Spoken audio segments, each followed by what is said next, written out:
train a Karma Yogi. Capacity building for politicians, bureaucrats is a must for growth. Recently, the Government of India Mission Karma Yogi program to build the civil service capacity received a $47 billion boost from World Bank. This article talks about the Karma Yogi program. Such a program must build the capacity to envision the future and work towards realizing it. Capacity building must aim at building professionals in all domains, from technical experts to generalists. Policy making gets more complex. Respect for data and evidence-based decision making will gain importance. Finally, building moral and self-respect among the frontline workers is critical. They include peoples like police constables, patwaris, gram sevaks, frontline clerks, office peons, postmen, etc. They must recognize that they are important members of the largest public management system, not mere cogs in the wheel. Next article talks about fertilizer pinch.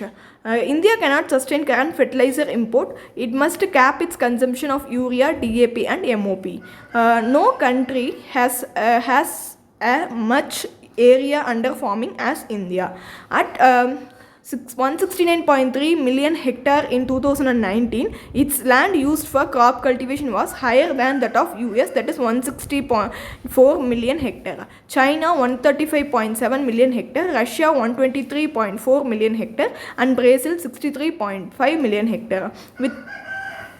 With its perennial Himalayan rivers and average annual rainfall of nearly 1200 mm against Russia, that is 475 mm, and US 750 mm, China 650 mm, India has no dearth of land, water and sunshine to sustain the vibrant agriculture, which it has 3000 years more. But there is no one resource in which country is short and heavily import dependent is mineral fertilizers. In 2021-2022, India imported 10.16 million tons of urea and 5.86 million tons of DAP and 2.9891 million tons of MOP.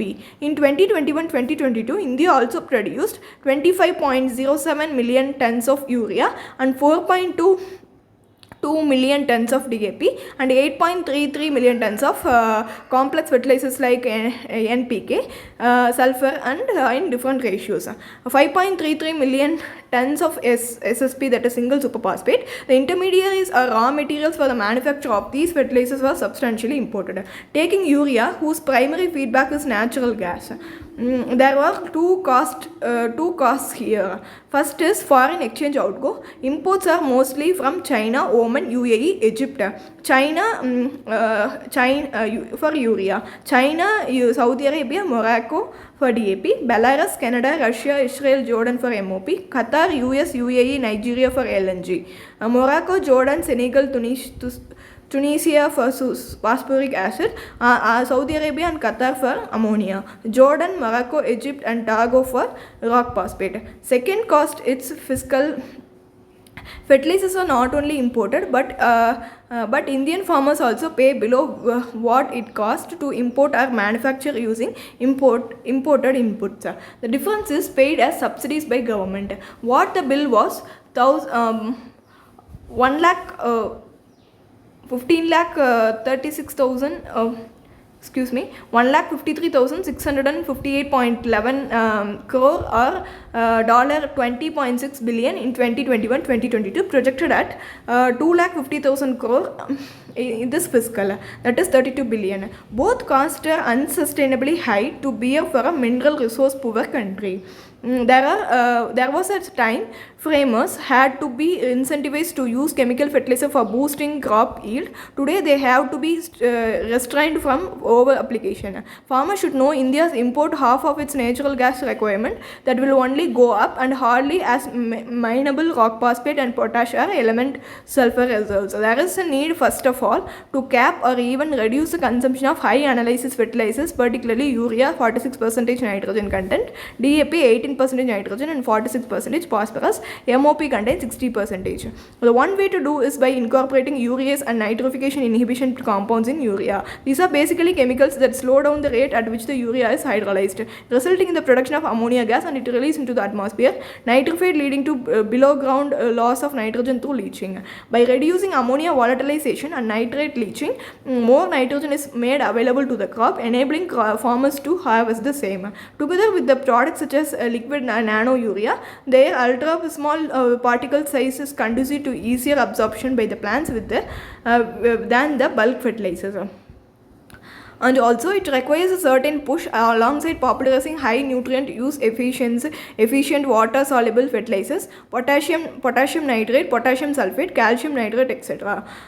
It calls for agriculture department and universities not just revisiting their existing crop wise nutrient application recommendations, but disseminating this information to farmers on a campaign mode. Next article that we are moving into is preparing the soil for future. Food security is one of the core indicator of economic development. Modernization of agriculture has brought huge dividends in terms of ensuring food security to large swaths of people. Apart from improving the crop production, a key element of sustainable food production is healthy soil, because nearly 95% of global food production depends on soil. Soil degradation on an unprecedented scale is a significant challenge to the sustainable food production. About 1/3 of the earth's soil is already degraded, and alarmingly 90% could be degraded by 2050 if no corrective actions are taken, the author says. While the soil degradation is believed to be occurring in 145 million hectares in India, it is estimated that 96.4 million hectares, about 30% of the total geographical area, is affected by land degradation. Of which 6,660 million hectares, the 29% is attributed to human-induced land degradation, according to the FAO's State of Land, Water and Soil report. The time has come for collecting global actions involving government and civil society to reverse this alarming trend. Apart from the natural causes, a variety of human activities lead to soil degradation. Need of the hour is to adapt the innovative policies and agroecological practices that create healthy and sustainable food production system. In ancient times in India, Mother Earth has been considered as a divine entity, and her worship is integral part of the country's civilizational ethos. Indian farmers since ancient times have followed the sustainable and holistic agriculture practices. With the changing time, the growing population, agriculture adapted to the modern scientific techniques. Extensive use of fertilizers and pesticides lead to the deterioration of soil health and contamination of water bodies and food chain, stressing the urgent need for action to reduce the dependence on pesticide worldwide. Healthy Planet for Healthy Children, published by UN Institute for Training, Research and Food World Future Council, highlighted success stories from various countries including Sikkim in India, which became the first organic state in the world. And also the author talks about the 21st century to be approximately 2.3 million tons. It is projected to increase 85% of the end of the decade. Another challenge comes from salinization, which affects 160 million hectares of a cropland worldwide. Soil degradation need to be urgently addressed and reversed. I compliment the Union government for having introduced the revolutionary soil health card scheme. Under the program, as of date, soil health cards have been distributed to 23 crore farmers. The scheme was not only helped in improving the health of the soil, but also benefited innumerable farmers by increasing the crop production and their incomes. I am pleased to note that India is well on the course of achieving the restoration of 26 million hectares of degraded land by 2030. A study conducted by the National Productivity Council in 2017 on this program revealed that there has been a decrease in the use of chemical fertilizers in the range of 8 to 10% as a result of the application of fertilizer and micronutrients, as per the recommendation of soil health cards. Overall increase in the crop yield to the tune of 5 to 6% was reported as a result. Several studies have established that natural farming and organic farming are not only cost effective but also leads to the improvement in soil health and farmland ecosystem. Next article that we are moving into is related to US top court strike down NY gun limits. Americans have right to carry firearms in public, draw a sharp reaction from President Joe Biden, who said is deeply disappointed. The ruling comes as Congress is working towards the passage of gun legislation following a mass shooting in Texas, New York and California. He added that after mass shooting across US, the country should be doing more, not less, to rein in firearm availability. In their decisions, Justice struck down a New York law enquiring people to demonstrate a particular need for carrying a gun in order to get a license to carry one in public. Justice said the requirement violates the Second Amendment right to keep and bear arms. Next article is all about European Union candidate status of for Ukraine as Russia tightens ties on Donbass. Ukraine is said to be accepted as a candidate to join the European Union on Thursday, a move that boosts the country's morale as Russian assault wear down the defenders of two cities in the eastern Donbass region. Next article talks about what FPI market exist means. This article is all about for FPI has pulled out 42,000 crore this month amid rising inflation and monetary policy tightening in US. How does this impact the market and the rupee, and what should you do? Let us continue this video article in the next video. If you like the video, please do share, like, comment and subscribe. If you have any doubt regarding the topic, please free to ask the doubts in the comment section. Have a great day.